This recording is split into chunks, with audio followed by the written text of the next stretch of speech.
I think we're culturally conditioned. I think that we have like unconscious beliefs or limited beliefs about race, culture, everything. Like and it plays a role in our relationship in the way that we don't even know. And then it just comes up to the surface when you're in a relationship with someone from different culture and different country. And then I think it might create, or oftentimes it creates misunderstandings and miscommunications with your partner. Yeah, because you have two people from two different cultures, two different sets of social norms, two different ways of communicating, and then when those like communication patterns don't align, it causes a conflict. And that's when people, like, either it's language or the way you handle certain situations because of the way your country was set up, or the way you've created expectations for your partner based on, you know, like how the men or women treat each other in your country.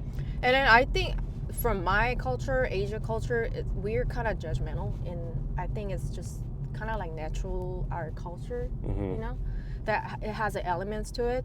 So I'm saying unconscious beliefs, like unconscious bias, because I grew up in Asia, and then all I saw was like people judging each other, you know, when I grew up. And then, I mean, when I came here, I came to a realization. Oh, so I've been judging people a lot until I come here, and I didn't know that.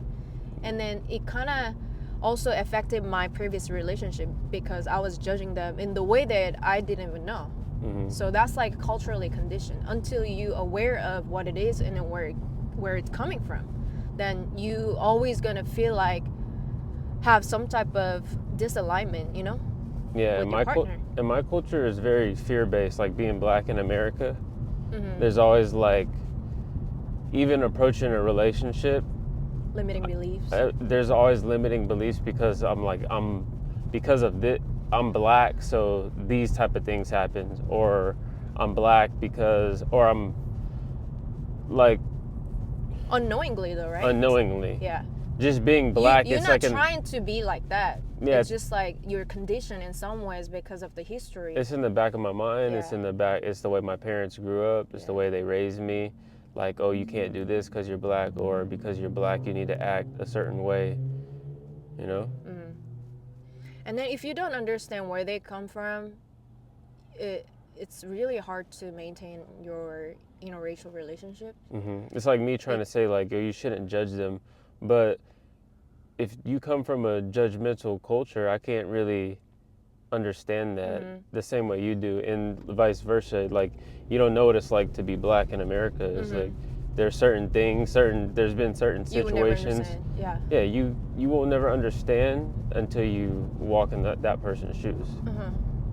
I think that's when mindfulness comes from, and openness, because you try to understand as much as you can. You put yourself into that person's shoes, you know. And then the other partner, you also let them know that, hey, I'm from this kind of culture, so I'm kind of in this way, but I'm trying to, you know, overcome or something, you know. I think it's about that communication parts comes into that issue. So when you say mindfulness, what do you mean? Like being mindful with other people's culture and then where they're coming from. Not trying to judge them like right off the bat, or, oh, why is this person like so like afraid of something, you know, or why is this person so judgmental before you try to understand them. So it's like putting yourself in their shoes and trying to figure out where they came from. Will kind of guide you on why they act the way they do. And then I think they guide them and to make them aware of that cultural bias too. All right, my language barriers coming in. All right, I think that also another thing is definitely family and social pressure. Yeah. Like, especially in my culture, I'm always talking about my Asia culture, because Asia culture is it's a very strong culture. It is very strong culture, and also it's very unique, I think. And it's Eastern culture, you know. So for Western people, it's very foreign, you know. I think Asian culture and African American culture are two of the most cultural rich cultures. I just said culture a lot. Yeah. But that's the whole thing about this. They both have very, I mean, every culture has a lot of stereotypes, Yeah. but I think that we have the strongest between amongst all the cultures. Stereotypes. Black and Asian. Yeah. You know? Yeah. And I think that Eastern culture, especially Asian culture, has such a huge, like, this culture of like family pressure. Like, our parents want their child to have the best life, but the way they guide our children is not necessarily the right way. It's not mindful, and there's a lot of judgment. And same judgment, like, and same with African American culture. It's like there's a lot of tough love, we have a lot of abuse, whether it's physically and verbally, you know, growing up. And those aren't the best way. That way of bringing someone up is why there's like violence and stuff, because you grow up, it's like a pattern, you know. It's you grow up with violence, and then you distribute violence, whether it's in your relationship or your friendships or whatever. So yeah, I think mindfulness and connecting the dots with mindfulness and the like family, the family pressures. I think that I have a lot of family pressures. I mean, my parents were very supportive, like, since day one. That's why I came here, honestly, because without my parents, I probably would have never came here, you know? Yeah. Like, financially, honestly, financial support too. But then at the same time, when I told my dad to, like, hey, I'm in a relationship with this guy, and which is you, right? He's a black guy. And when he found out you're black, he was heartbroken. Like, because of the things that he believed in his world. Like, what do you call that? Patriarchy? Patriarchy. Pastry? I'm just kidding. Patriarchy, yeah. That was like the rules. Yeah, so he's a racist racist in his way. And he's Asian. He's an Asian old man. So that is like, that pressure is like, you know, you don't. Thankfully, because I know my tools to how to be mindful, like over the past years. So I understood that why he's coming from and then why he's behaving in his way, and then I try to not to judge as much as I can, and then I try to really see like why he's saying stuff like this and then why he's acting this way, you know. And I understood because he's just like boomer who grew up in Korea with a very stereotyped traditional parents. But yeah, the patriarchy is like he's proud of his Korean culture, and he wants his family to stay Korean. Yeah, Korean. You know, like other races don't understand what it's like. As black people, we don't understand what it's like to just completely eradicate someone's genes, because we have the strongest genes.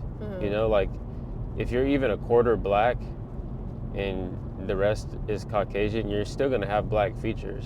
You know, so I think that's the part that could be scary. Is like, you know, if you're in an interracial relationship, you could change the way your family looks forever. And someone who's proud of their culture, they don't necessarily want that. It's hard. I mean, most people are afraid of change, you know? Most people are. And then he just didn't want me to deal with other, like, races, honestly, you know? Yeah. But then it took years that I convinced him, and then, or I just, you know, sometimes time heals too. So I think he needed some time to process it, you know? Yeah. It took like years for him, but then finally he's okay now. He's good now. But yeah, that social pressure, and especially within the culture and the family pressure, it's a big thing in a racial relationship. And then I do care about my parents. Asian culture has a very strong family-oriented culture. So we sometimes we do care about our family too much, you know.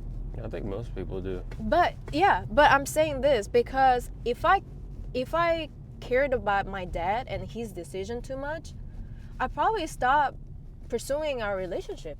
You know, it could have been not like this, honestly. Yeah, Like, it's a deal breaker. yeah. So Like, for some people, they drop their passions or dreams because of what their family think about that's it. exactly what we're talking about in this video. It's like that's why it will fail the relationship, because the family pressure Yeah, it's a huge of thing. sticking to that patriarchy, that family pressure is strong. It's always in the back of your head. Imagine if you had to, you almost have to, you're at a forked road. It's almost an ultimatum. You have to choose either your partner or your family. And a lot of people, that happens, you know, like their family doesn't accept them for whatever it is. Yeah. Maybe it's their partner or their sexuality or Yeah. something, you know, they just, It's like ultimatum. everyone wants acceptance from their family. That's like the one thing they want. They just want approval. Yeah. But when you go against the traditions and the rules that have been around for years and decades, it could like upset people, and yeah, it can make or break. So And then you that at that moment you almost feel like you're at the crossroads. Like, do I have to like completely cut off all my communication with my family, go this way, or I just give up my dreams or whatever I'm pursuing at this moment and then still be connected with my family, you know? And then that's a hard decision for a lot of people. I know like few of them too. yeah, you don't want to be in a position where you have to choose your family or your partner. You don't So it doesn't have to be that way. so There's always a way. so entering intercultural, interracial relationship, this is something you want to be aware of, because you don't want to have to face that decision, you know, or you don't even want to put yourself in a situation like that. So Because there's a other way. There's a better way, I think. There's always a way. yeah, It could be better, and then it could also benefit everyone, in my opinion, with a good intention and then mindfulness and openness, and then just if we just anything do with your love and heart, I think there's a better way. I agree. Yeah.